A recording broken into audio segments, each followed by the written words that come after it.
Magandang araw Pilipinas. Narito na ang ating fresh weather update ngayong araw mula sa Pag-asa. As of 3 a.m. today, Tuesday, January 6, 2026. Ang shear line ay patuloy na nakaaapekto sa silangang bahagi ng Southern Luzon, habang ang amihan ay umiiral sa natitirang bahagi ng Luzon. Samantala, ang easterlies ang nakaaapekto sa iba pang bahagi ng bansa. Dahil dito, makakaranas ng maulap na kalangitan na may kalat-kalat na pag-ulan at isolated thunderstorms ang Bicol Region, Quezon, Oriental Mindoro, Marinduque, Romblon at Northern Samar na maaaring magdulot ng flash floods or landslides dahil sa katamtaman hanggang malakas na ulan. Sa Zamboanga Peninsula, Basilan, Tawi-Tawi at Palawan, dulot ng trough ng low pressure area ang maulap na kalangitan na may kalat-kalat na pag-ulan at thunderstorms na may posibilidad din ng pagbaha at pagguho ng lupa. Sa nalalabing bahagi ng Visayas, asahan ang katulad na panahon dahil sa easterlies. Samantala, sa Cordillera Administrative Region,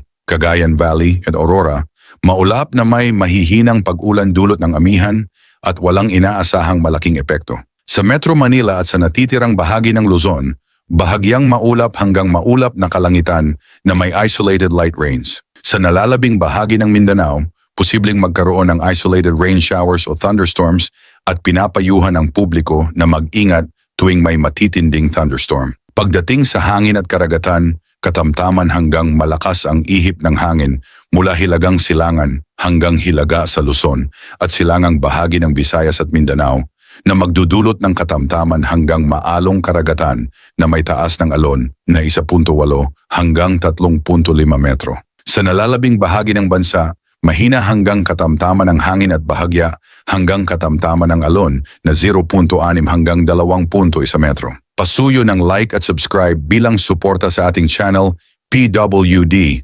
Ang ulat panahon na hindi ka iiwan, rain or shine. Ingat Pilipinas!